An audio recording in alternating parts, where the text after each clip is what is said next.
Bonjour et bienvenue sur la chaîne YouTube de l'Église évangélique italienne de Marcinelle. Notre culte va pas tarder à commencer. En attendant, permettez-moi de vous inviter sur notre page Facebook EEIM juste ici ou à découvrir notre vitrine Instagram EEIM juste là.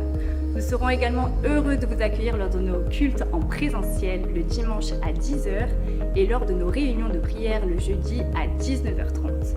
En plus de tout cela, nous organisons des réunions de jeunes les dimanches soirs à 18h, ainsi que des groupes de maison en semaine dont vous obtiendrez toutes les informations via cette adresse mail ou directement via les réseaux sociaux. Retrouvez toutes ces informations à la fin de la vidéo et les liens vers nos différentes plateformes en description ci-dessous. Nous vous souhaitons un bon visionnage et nous avons hâte de vous rencontrer au sein de notre église. À très bientôt.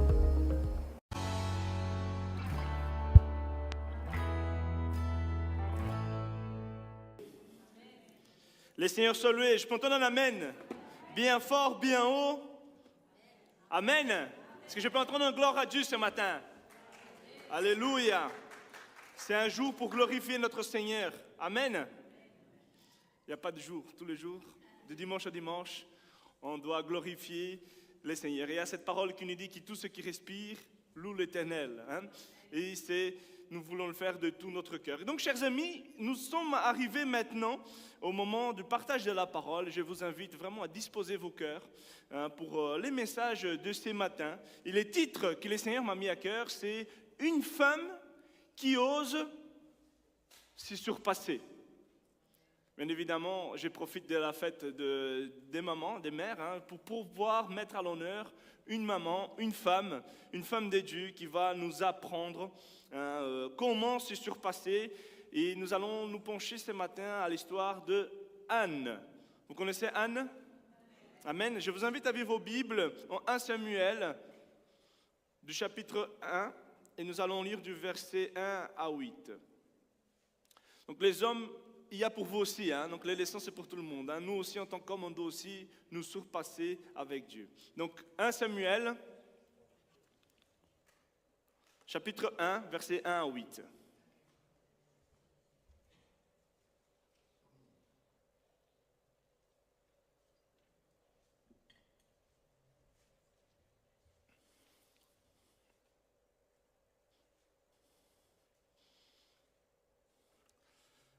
Ok, verset 1, il nous dit « Il y avait un homme à Ramathaïm Tsophim, de la région montagneuse d'Éphraïm, du nom de Elkana. Il était le fils de Jéroam, fils d'Éliu, petit-fils de Tohu et arrière-petit-fils de Tsou. Et il était éphraïmite. » Verset 2, il avait deux femmes, l'une s'appelait Anne, l'autre Pénina. Et Pénina avait des enfants, tandis que Anne n'en avait pas. Chaque année, cet homme montait de sa ville jusqu'à Silo pour adorer l'Éternel, le maître de l'univers, et lui offrir de sacrifices. Là s'y trouvaient deux fils d'Élie, le prêtre, Hophni et Phiné, qui étaient prêtres de l'Éternel. Les jours où Elkana offrait son sacrifice, il donnait des portions à sa femme Pénina et à tous les fils et à toutes les filles qu'il avait d'elle. Verset 5. Mais à Anne, il donnait une portion double, car il l'aimait, même si l'Éternel l'avait rendue stérile. Sa rivale l'a provoqué pour la pousser à s'irriter de ce que l'Éternel l'avait rendue stérile. Et toutes les années, il en allait de même. À chaque fois que Anne montait à la maison de l'Éternel, Pénina la provoquait de la même manière. Alors, elle pleurait, il ne mangeait pas. Et son mari Elkana lui disait « Anne, pourquoi pleures-tu et ne manges-tu pas? Pourquoi ton cœur est-il attristé? Est-ce que je ne vaux pas pour toi mieux que 10 fils ?» Amen. Jusque-là. Et donc, chers amis, avant d'aller plus loin, permettez-moi de commencer déjà en faisant une petite parenthèse qui s'avère nécessaire. On a lu dans le texte qu'Elkana, il avait deux femmes. Nous devons savoir qu'à l'époque, c'était une pratique fréquente dans le sens que quand la première épouse ne savait pas donner des enfants, ne savait pas avoir des enfants, l'homme prenait une seconde épouse, une seconde femme pour assurer une descendance. Bien évidemment, ce n'était pas les plans de Dieu, les cœurs, la volonté de Dieu, comme le dit l'apôtre Paul dans Tite. Un ancien, un homme, doit être irréprochable, mari d'une seule femme. D'accord? Donc, cette petite parenthèse étant faite, plus loin, on peut discuter si vous voulez, il n'y a pas de problème, après le culte. Mais je vous invite à analyser maintenant avec moi ces contextes, cette histoire. On revient à Elkanah. Et nous pouvons voir qu'à chaque année, chers amis, il montait à Israël pour pouvoir offrir des sacrifices, pour pouvoir adorer l'Éternel avec toute sa famille. Et nous devons savoir que ce n'était pas un petit trajet, c'était 50 km, mais dans des conditions bien différentes qu'aujourd'hui. Il n'y avait pas vraiment les routes comme aujourd'hui, mais ils allaient quand même par obéissance. Nous devons comprendre que dans ces contextes-là, il y avait vraiment toute une logistique pour eux. Non seulement s'ils allaient offrir des sacrifices, ils allaient aussi avec des bétails, etc. Imaginez-vous bien. Mais malgré tout, ils faisaient cela, ils faisaient ce chemin. Ils allaient adorer Dieu. Pourquoi? Parce que justement, c'était un moment de joie, un moment de consacration, un moment d'adoration. On venait adorer Dieu et on offrait, avant donc l'Ancien Testament, donc on offrait un animal en sacrifice. L'animal, il était coupé en 3 parts. Une part était offerte à Dieu. Une autre part, c'était offert pour les sacrificateurs, l'intermédiaire. Et la dernière part, la 3e part, revenait à celui qui offrait les sacrifices. Donc ici, en l'occurrence, c'est Elkanah et toute sa famille. Donc c'était vraiment un moment fort, et spirituellement, un moment spécial. Et c'est une célébration annuelle très spéciale dans ces moments-là. Donc, ce 3e morceau-là, on va dire, de viande servait à cette fête. C'est pour ça que Elkanah, il partageait cela avec toute sa famille. Vous avez compris un peu le contexte où nous sommes? Nous sommes situés. Et en fait, comme c'est un moment de réjouissance, un moment pour adorer Dieu. Quand on vient à l'église le dimanche matin, on vient pour l'adorer. On vient, qu'il est doux, qu'il est agréable, qu'on est... Voilà, vous connaissez votre Bible, c'est bien. Qu'il est doux, qu'il est agréable. C'est bien, c'est un moment de réjouissance. Nous devons nous réjouir en venant dans la maison de Dieu. Il n'y a pas, donc, dans ces moments-là, de place pour la tristesse. Il n'y a pas de place pour ceux qui boudent. Il n'y a pas de place pour ceux qui font la tête. Mais voilà que Anne, elle n'allait pas bien du tout. Anne, elle avait une souffrance. Elle souffrait profondément. Elle était stérile et vivait cela comme une grande douleur. Et en plus de cela, Pénina, l'autre femme d'Elkanah, ne cessait pas de l'humilier, de la rabaisser, justement parce qu'elle avait des enfants. Elle utilisait ces moments sacrés, ces moments qu'on devait glorifier Dieu, elle utilisait cela pour la faire souffrir davantage. Elle poussait à s'irriter contre Dieu. Vous avez des combats, vous, pour venir dimanche matin à l'église? Non. Mais c'est un peu ça. Qui vivait cette femme. C'était encore à chaque année comme si c'était une épreuve lourde encore pour elle. Une lourde épreuve de plus à porter. À tous les niveaux, Anne, elle devait se surpasser. Pour venir adorer Dieu, dans sa maison, dans son foyer, ce n'était pas non plus la joie. Et peut-être que ce matin, dans ces jours de fête, ce jour de mère, fête des mères, plusieurs femmes ici, ou peut-être même des hommes, s'y sentent comme Anne. Peut-être que toi, tu es aussi arrivé ce matin à la maison de Dieu avec un cœur lourd. Peut-être ce qui devait être une fête, tu fais ressentir un vide. Peut-être que comme Anne, tu dis rien aux autres, mais à l'intérieur, il y a un cri, il y a une souffrance. Peut-être que tu t'identifies ce matin à la détresse de Anne. Et donc ce message est pour toi ce matin, hommes ou femmes, pour des personnes qui dans les secrets luttent, des personnes qui dans les secrets prient, espèrent, et qui refusent de baisser les bras malgré les circonstances. Et aujourd'hui, j'aimerais t'encourager, chers amis, à te surpasser. À te surpasser avec Dieu, à mettre Dieu dans l'équation. Dans Donc ce que tu es en train de vivre là, si tu mets Dieu dans l'équation comme Anne l'a fait, nous allons voir qu'il y a de l'espérance, il y a de l'espoir. Et nous devons oser le faire. Et donc, se surpasser avec Dieu, la première leçon que j'aimerais soulever ce matin, c'est que pour que vous et moi, nous puissions nous surpasser avec Dieu, nous devons choisir la foi quand tout dit abandonne. Choisir la foi quand tout nous dit abandonne. Versets 6 et 7, il nous dit que sa rivale provoquait à la pousser, provoqué pour la pousser à s'irriter, disait que l'Éternel avait rendu stérile. Toutes les années, il en allait de même. C'est comme si, pourquoi tu vas encore à la maison de Dieu? Tu ne vois pas qu'il ne regarde pas ta souffrance là? Pourquoi tu insistes? Et chers amis, la Bible nous dit que Anne, elle pleurait, il ne mangeait pas, elle était brisée. Année après année, sa rivale l'a provoqué, pas une seule fois, mais à chaque année. C'était une souffrance, chers amis, on doit se rendre compte, qui perdurait. Ça faisait longtemps. À chaque fois qu'il montait à la maison de Dieu, c'était la même histoire. Ces moments qui étaient censés être un moment de joie, de culte, pour Anne, c'était vraiment une piqûre douloureuse qui revenait sans cesse. C'est comme si on remuait un peu le couteau dans sa plaie.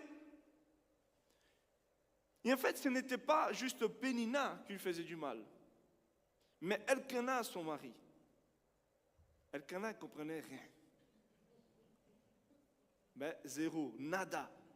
Il voulait la consoler, il l'aimait sincèrement, et qu'est-ce qu'il va faire? Il va l'offrir un double repas. Certaines femmes sont contentes, hein? C'est bien. Hein? Parfois, la femme n'est même juste pas fâchée, elle a besoin juste de manger. Hein? Il va l'offrir une double portion. C'est typiquement masculin. Problème, solution. T'inquiète pas. Vite, on trouve une solution. Seulement que ici, la solution n'est pas la bonne. Même si c'est un geste d'amour, un cadeau public, un signe fort, une double portion qu'il voulait lui dire, hein, comme s'il voulait lui dire « Mais je t'aime, tu comptes pour moi ». Mais ces gestes ne fonctionnent pas. Pourquoi? Parce que tout simplement, chers amis, quand on est triste, parfois on n'a pas envie de manger. Anne avait ces sentiments douloureux. Mais Dieu ne fait rien pour moi. Et Elkana ne cherchait pas à la blesser, il ne voulait pas la faire souffrir, mais il l'aimait vraiment. Mais malgré tout, il va encore enfoncer encore plus le couteau dans la plaie. Qu'est-ce qu'il va dire? Verset 8. Il va dire, mais Anne, pourquoi tu pleures? Pourquoi tu ne manges pas? Je t'ai donné une double portion là, qu'est-ce qui se passe? Pourquoi ton cœur il est attristé? Il y a bon steak là. Est-ce que je ne vaux pas pour toi mieux que 10 fils? Oh.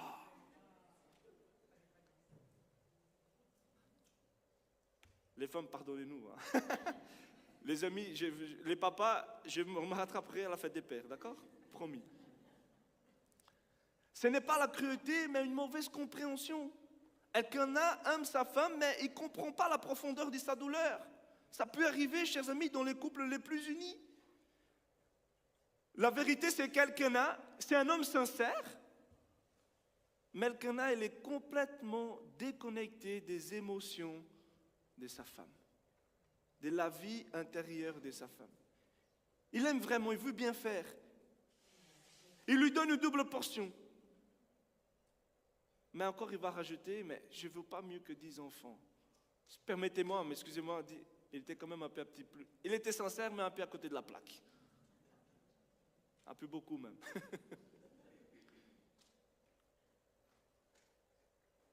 Et là, mes frères, mari au futur mari, il faut qu'on ouvre les yeux. Parce que parfois, nous agissons comme Elkana. Elkana, c'est un peu chacun de nous. On aime, on veut aider, on veut résoudre. Mais on ne comprend pas toujours ce que nos épouses ressentent. Pourquoi? Parce que nous, en tant qu'hommes, dans notre logique masculine, on a tendance à fonctionner problème-solution. On va trouver une solution, t'inquiète pas, ça va aller. On pense que si on fait une bonne action, si on trouve un beau mot, un bon cadeau, alors tout ira mieux. Mais en fait, chers amis, on doit comprendre que les émotions, ça ne se répare pas comme un tuyau qui fuit. On met un scotch, ou on met quelque chose là. Non. Permettez-moi de vous partager cette image qui, lors de notre cours de mariage, il y a des professeurs de l'école biblique au CTS qui nous ont partagé cela. C'est le monsieur, il m'a partagé cela en privé. Je dis, bon, voilà ce qui m'attend pour le mariage.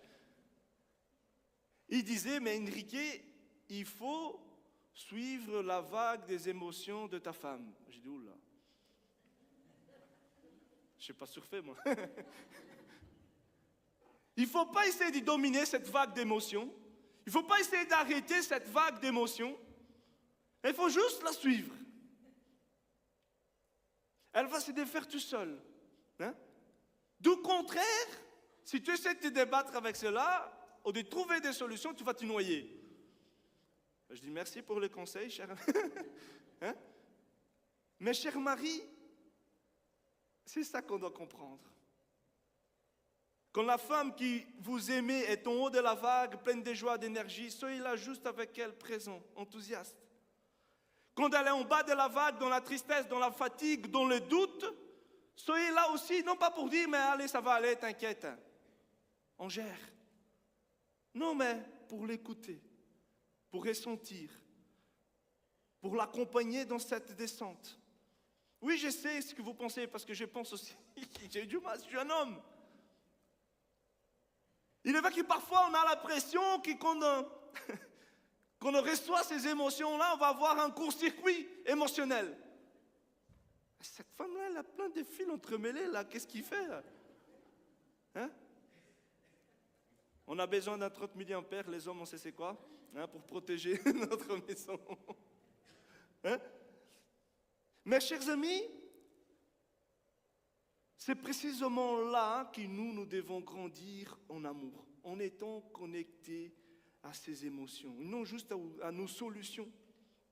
Et bien évidemment, je prends Jésus comme exemple. Jésus, il est notre modèle parfait. Quand Lazare, son bon ami, il meurt, Jésus il ne fait pas comme Elkanah. Jésus arrive dans cette famille-là. Qui étaient les sœurs de Lazare? Marthe et Marie. Il avait reçu cela, cette nouvelle, cette mauvaise nouvelle. Mais Jésus arrivant dans leur foyer, Jésus ne va pas dire à ces femmes-là, à ces sœurs, qui venaient de perdre son frère, mais allez, courage, je suis là. Je suis Jésus, non? Ça suffit que je sois présent. Je suis là. Je vaux mieux peut-être qu'un frère mort. Je suis Jésus. Non, pas du tout. Jésus, chers amis, n'efface pas la douleur. Jésus ne minimise pas les larmes de cette femme, de ces femmes. Il ne saute pas directement à une solution. Il n'a pas tout de suite ressuscité Lazare. Qu'est-ce qu'il va faire? Les plus petits versets de la Bible. Jésus pleura. Jésus pleura. Jésus pleure. Jésus ressent. Il reçoit la souffrance de ceux qu'il aime. Il entre dans leur détresse. Et après seulement, il va le ressusciter. Mais d'abord, il reçoit. Chers amis, regardez comme c'est intéressant la puissance de Jésus. Il est Dieu sur terre. Ne l'empêchez pas d'être profondément connecté aux émotions. Il ne les refoule pas, il ne les évite pas, mais il les porte avec. Et nous, Marie, frères, hommes, nous devons apprendre à faire cela aussi. Apprendre à pleurer avant de réparer, à écouter avant de répondre, à ressentir avant d'agir. Et vous savez, ce n'est pas une faiblesse, mais c'est prendre juste en considération, même si on ne donne pas des solutions, mais on prend en considération les émotions de notre femme. Et ça, c'est aussi une vraie preuve d'amour, même si la solution n'est pas encore là. C'est vrai que nous devons faire quelque chose que nous n'aimons pas faire. C'est écouter, ressentir. L'homme n'arrive pas trop à écouter, à être présent.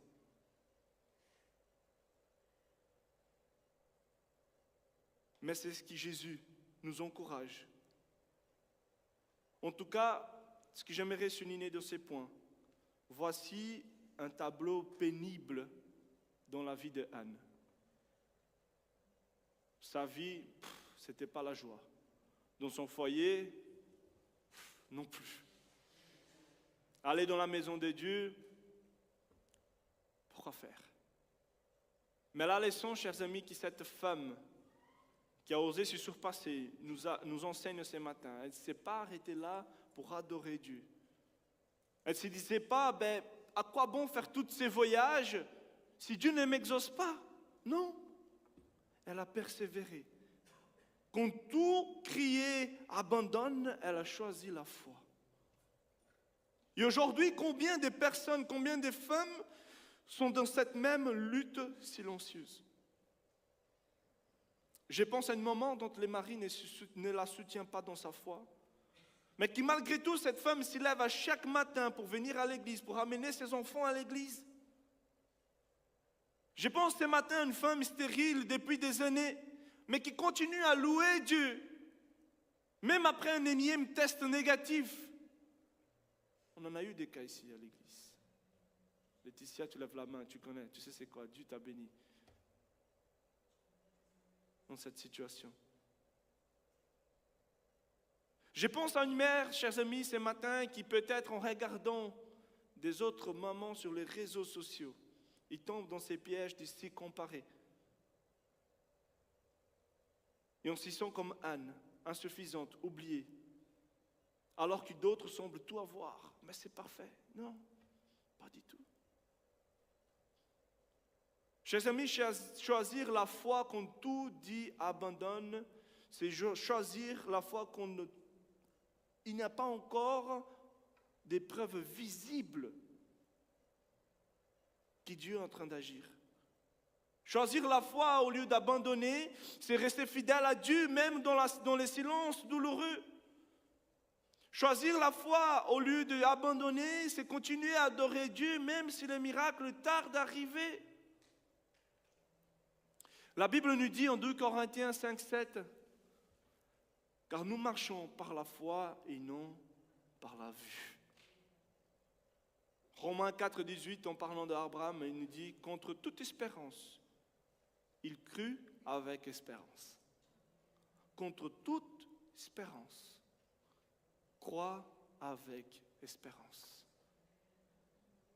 J'aimerais que tu dises à ton voisin, choisis la foi quand tout te dit abandonne. Dis-le à ton voisin, choisis la foi quand tout te dit abandonne.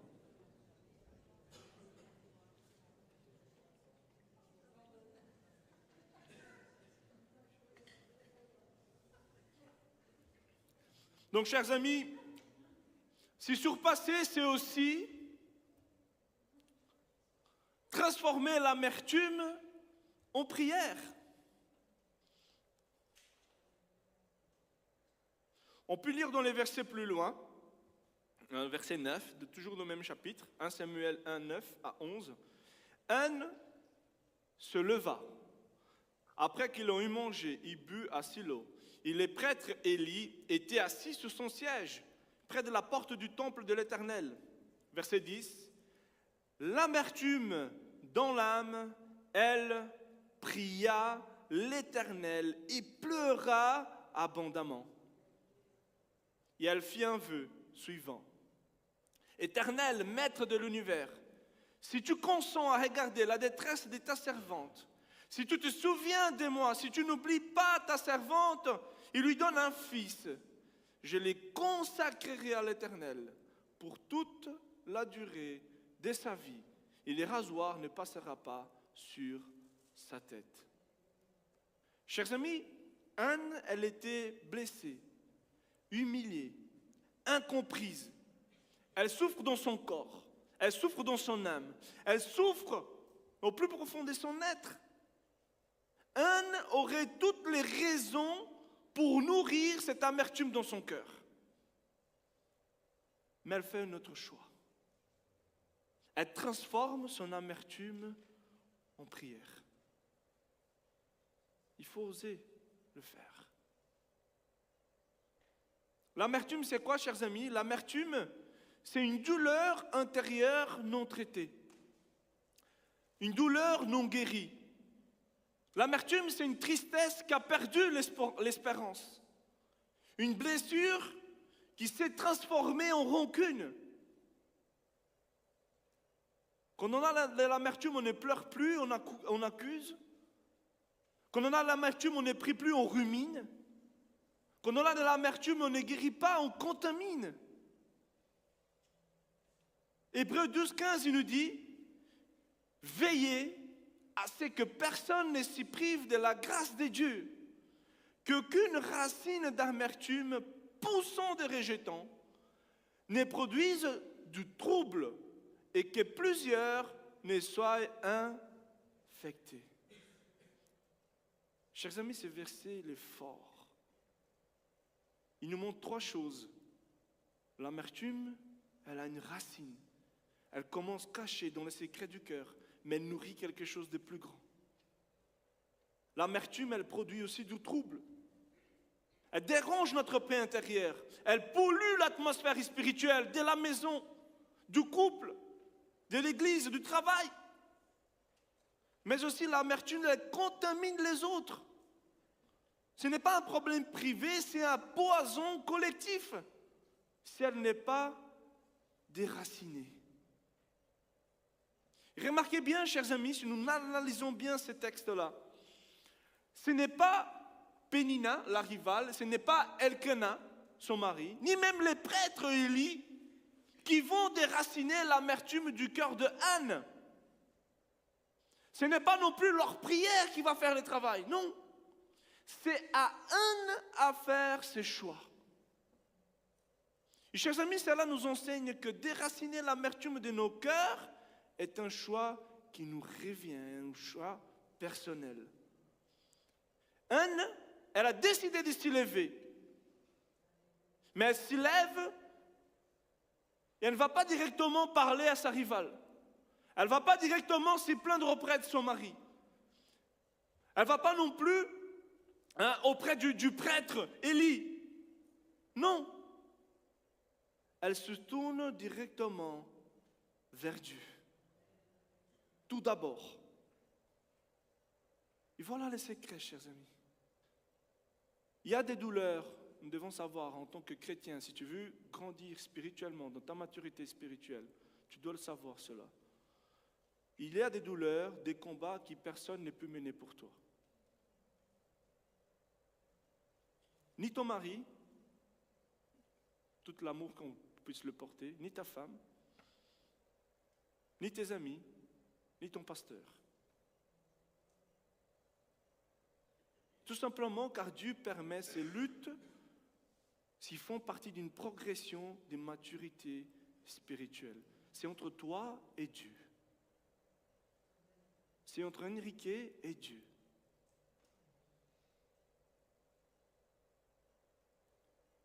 Nous pouvons être là pour te soutenir, pour prier, mais nous restons que des êtres humains limités. On n'a pas la solution à tout. Peu importe qui. Il y a des situations qui seul Dieu peut agir, seul Dieu peut changer. Il y a des situations, des douleurs qui seul Dieu peut entendre, guérir. C'est entre moi et Dieu dans ma chambre. C'est entre moi et Dieu dans ma relation personnelle. C'est entre moi et Dieu. Vous savez, chers amis, Jésus seul a porté les poids du monde. Il n'y a que Jésus qui porte les poids du monde. Tous les autres, ils sont des êtres humains, limités, parfois absents, parfois maladroits. Mais Dieu, il reste fidèle. Anne, elle aurait pu ruminer. Elle aurait pu critiquer. Elle aurait pu fuir. Je n'ai aucun soutien d'aucune part. Mais Anne va choisir une autre voie. Elle choisit de se surpasser dans sa foi. Elle choisit la prière. Elle choisit de se rapprocher de Dieu. Et elle fait un pacte avec Dieu. Elle dit, Seigneur, si tu me bénis, je te rends tout. Et chers amis, Jésus lui-même a transformé sa douleur en prière. Je reviens à Jésus, notre exemple. Parfait. Quand il était au jardin du Gethsémani, lui aussi, dans son moment douloureux, face à la croix, ne s'est pas retourné vers les êtres humains pour dire « Aidez-moi à porter la croix, à porter cette douleur ». Même s'il est vrai qu'il a demandé à ses disciples d'y veiller avec lui. Souvenez de cette histoire. Veillez avec moi. Mais 3 fois, Jésus s'est éloigné. 3 fois, il s'est prosterné tout seul. Il a crié Dieu le Père dans sa souffrance. Pendant que ses disciples, ils faisaient quoi? Ils dormaient. Matthieu 26, 36, 39 nous dit, là-dessus, Jésus s'y rendit avec eux dans un endroit appelé Gethsémani. Il dit aux disciples, asseyez-vous pendant que je m'éloignerai pour prier. Un combat seul, c'est lui, c'est sa croix, c'est sa coupe. Mon âme est triste. Ouais, il manque triste. Mon âme est triste à en mourir. Puis il avança de quelques pas, s'y jeta le visage contre terre, il fit cette prière. Mon Père, si cela est possible, que cette coupe s'éloigne de moi. Toutefois, non pas ce que je veux, mais ce que tu veux. Et quand il revient, les disciples, il les trouva endormis. Chers amis, même Jésus, dans sa souffrance extrême, a choisi de prier. Plutôt que ruminer sa douleur. Plutôt que commencer à culpabiliser l'humanité, à accuser l'humanité. Mais c'est à cause de vous, là. Qu'est-ce que vous avez fait au Jardin d'Éden, là? Non. Il n'a pas abandonné non plus Jésus sa mission, mais il a prié pour nous montrer l'exemple. Il a transformé son amertume en prière, sa douleur en prière. Et la question qui se pose pour chacun de nous ce matin, qu'est-ce que je fais de ma douleur? Qu'est-ce que je fais de ma douleur? Mon frère, ma sœur, on ne peut pas toujours choisir ce qu'on vit. Vous êtes d'accord avec moi? Mais on peut choisir ce que nous faisons avec la situation. Je pense peut-être à une mère qui est blessée suite à un divorce. Elle pourrait nourrir sa haine, mais elle décide d'y prier pour ses enfants et encore plus, d'y bénir son ex-mari, à garder son cœur pur. Je pense à une femme dont l'enfant est tombé peut-être dans la délinquance, mais que cette maman ne choisit pas d'exposer ses sentiments, sa tristesse, sa colère dans les réseaux sociaux, à s'y plaindre à tout le monde. Non, elle choisit de pleurer devant Dieu, à prier dans les secrets. Mon frère, ma soeur, permettez-moi de vous dire cette vérité aujourd'hui. C'est que tu fais aujourd'hui de ta douleur façonnera ton avenir. C'est que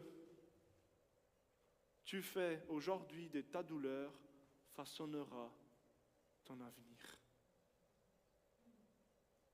Donc ce matin, je t'invite, ne gaspille pas dans la rancune. Ne l'enfuis pas ta douleur sur le silence, mais transforme-la en prière d'intercession. Il y a 1 Pierre 5,7 qui nous va nous dire « Déchargez-vous sur lui de tous vos soucis, car lui-même prend soin de vous. » Aujourd'hui, je t'invite à déposer à ses pieds. Il prend soin, il écoute, il agit. J'aimerais que tu dises à ton voisin, transforme l'amertume en prière.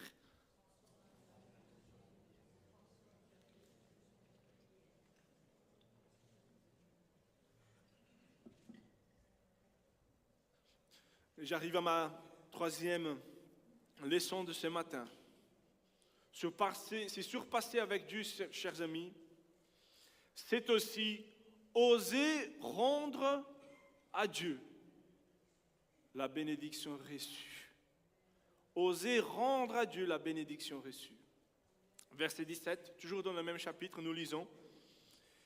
Élie, donc le prêtre, il va reprendre la parole. Il va dire à Anne, « Pars en paix, et que le Dieu d'Israël exauce la prière que tu lui as adressée. Et elle répondit, que ta servante trouve grâce à tes yeux. Et cette femme, regardez bien, cette femme s'en alla.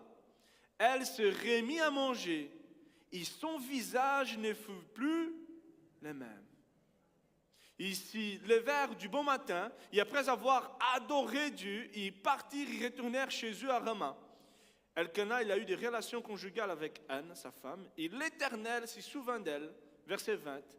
Dans les cours de l'année, Anne devint enceinte et elle a mis au monde un fils qu'elle appela Samuel, car dit-elle, je l'ai demandé.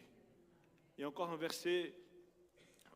quelques versets que j'aimerais lire, plus loin dans le chapitre, versets 27-28, il nous dit, Anne, bien évidemment, c'était pour cet enfant que j'ai prié. Et l'Éternel a exaucé la prière que je lui ai adressée. À mon tour, je le donne au Seigneur. Pendant toute sa vie, il appartiendra au Seigneur. Puis Elkana et sa famille s'y mettent à genoux devant le Seigneur. Et 1 Samuel 2,11 il nous dit, Elkana repartit chez lui à Rama, et l'enfant resta au service de l'Éternel devant le prêtre Élie. Chers amis, le début de ces versets nous montre que la paix de Dieu vient quand on dépose notre fardeau au pied de la croix, dans la présence de Dieu. Non pas qu'on ait problème et les régler, mais déjà avant, et c'est quelque chose d'inexplicable, cette paix divine a pu envahir nos cœurs. Anne va finir sa prière, elle part de la maison de Dieu sans avoir reçu encore son enfant, sans que les tensions dans son foyer soient apaisées, mais elle n'était plus triste.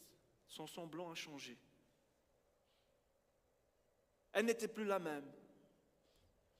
Et chers amis, ce verset me rappelle Philippiens 4, 6 à 7, qui nous dit « Ne vous inquiétez de rien, mais en toute chose, faites connaître vos besoins à Dieu, par des prières, des supplications, faites connaître, avec des actions de grâce. Et la paix de Dieu, qui surpasse toute l'intelligence, d'autres versions vont dire qui surpasse tout ce que l'on peut comprendre, gardera vos cœurs et vos pensées en Jésus-Christ. » Chers amis, cette paix-là, le monde ne sait pas l'expliquer. Il n'y a que Dieu qui peut le donner. Une paix inexplicable, divine. Une paix qui ne dépend pas des circonstances. Son visage a changé. Je pense peut-être à toi, une maman ou un papa qui a tout remis à Dieu. Finances, santé, enfants. Malgré que les circonstances ne sont pas favorables dans ton foyer, tu pries à Dieu et tu dors paisiblement. Je pense à une femme qui choisit de la gratitude, même quand son compte bancaire il est vide. Comment je vais faire pour nourrir mes enfants? Mais tu sais que Dieu ne t'abandonnera pas. Anne, après avoir prié, n'était plus triste. Non pas parce que les choses avaient changé, mais parce que, chers amis, elle avait eu une rencontre divine avec Dieu. Elle a porté sa douleur à Dieu. Elle a eu une rencontre divine dans sa douleur.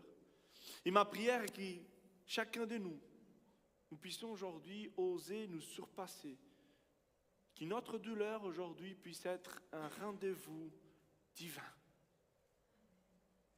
En tout cas, Anne, elle a prié dans sa souffrance. Elle a osé se surpasser. Elle a mis Dieu dans cette équation.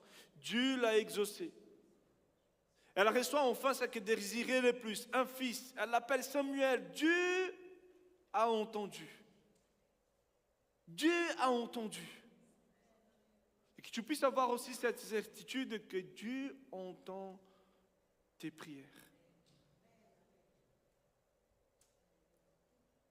Et ce qui m'attire particulièrement l'attention, c'est les titres de ces points.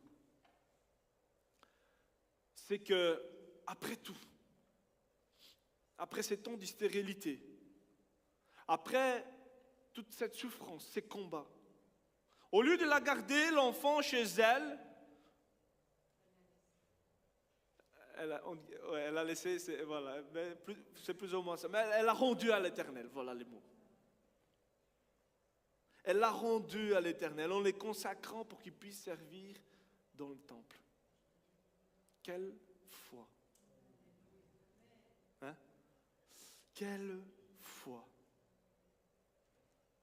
Et vous savez, ce n'était pas les 10e enfants de Anne, c'était les premières.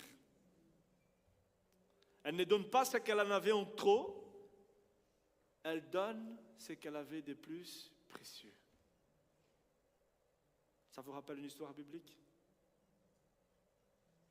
On revient à Jésus.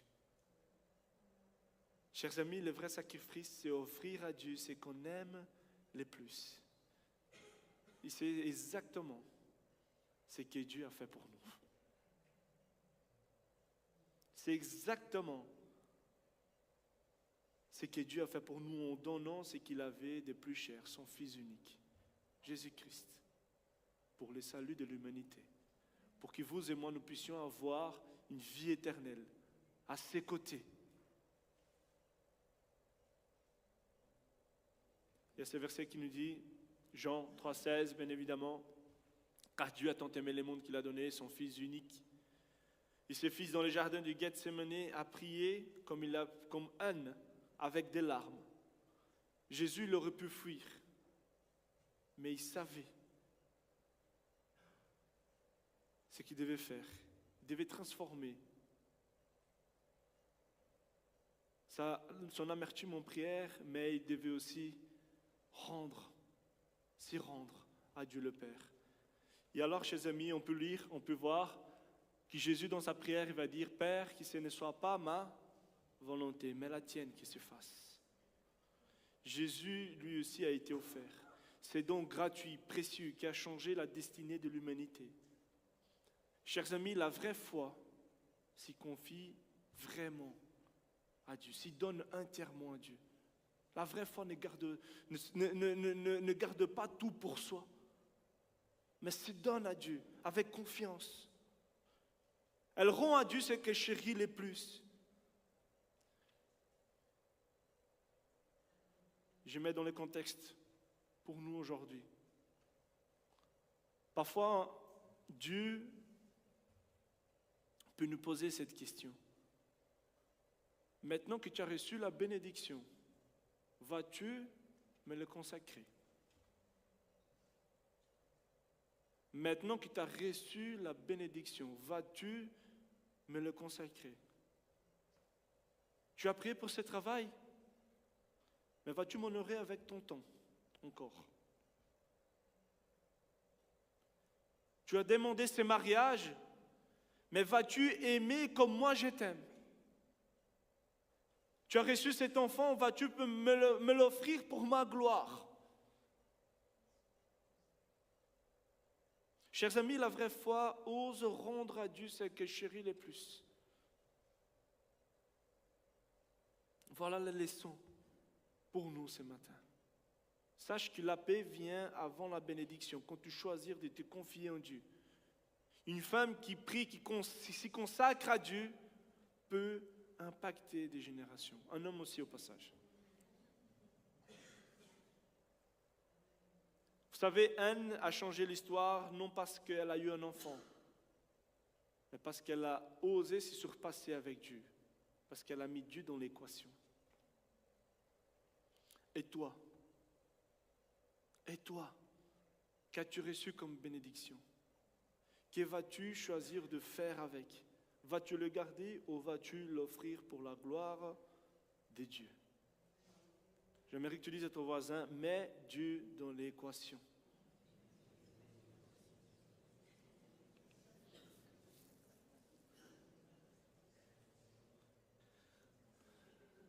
J'arrive à ma conclusion.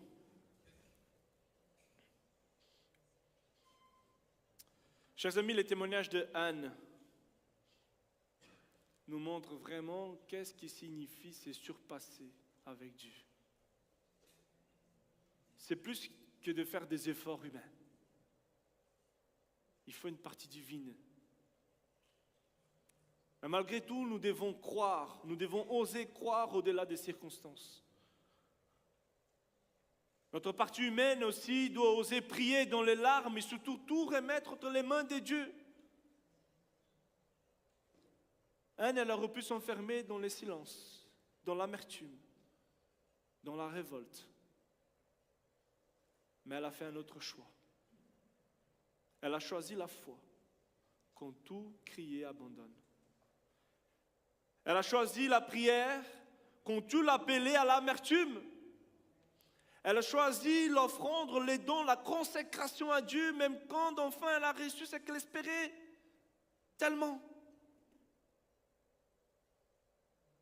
Et celle-là, chers amis, c'est une attitude d'une femme de Dieu, d'un homme de Dieu, mûr spirituellement, qui ose se surpasser avec Dieu. C'est le témoignage d'une vraie foi profonde, mature, une foi qui vit non pas seulement pour recevoir, non pas seulement pour être des consommateurs, mais qui ose rendre à Dieu ce qu'elle a reçu, qui est aussi une foi agissante. En tout cas, dans cette fête de mère, que chacun de vous, chers sœurs, chers mamans, soit encouragé. Dieu voit les larmes que personne ne voit. Dieu entend des prières que personne n'entend. Et Dieu prépare des réponses qui dépassent nos expectatives. Ça, c'est notre Dieu. Ça, c'est le Dieu de la Bible. Ça, c'est le Dieu que nous avons choisi de nous confier ce matin. Et pour toute la vie, pas seulement le matin uniquement. À vous aussi, monsieur, jeune, ancien, couple, célibataire, peu importe. Ces messages vous concernent aussi également. Si surpasser, ce n'est pas une affaire de genre, masculin, féminin, non. C'est un appel à la maturité spirituelle, à la confiance à Dieu, à l'abandon total entre les mains de Dieu. Donc je t'encourage aujourd'hui, choisis de faire comme Anne. Ne reste pas figé dans ta souffrance. Ne laisse pas l'amertume s'installer. Ne garde pas pour toi ce que Dieu t'a donné, mais offre-le, consacre-le. C'est là qui commence le vrai miracle. Une femme, un homme, une personne qui ose se surpasser avec Dieu, devient instrument entre les mains de Dieu pour impacter des générations. Une femme, un homme qui ose se surpasser avec Dieu va devenir instrument entre les mains de Dieu. Et on impactera des générations. Dis à ton voisin, sois un homme, une femme de Dieu qui se surpasse. C'est trop long? C'est pas grave, faites-le quand même.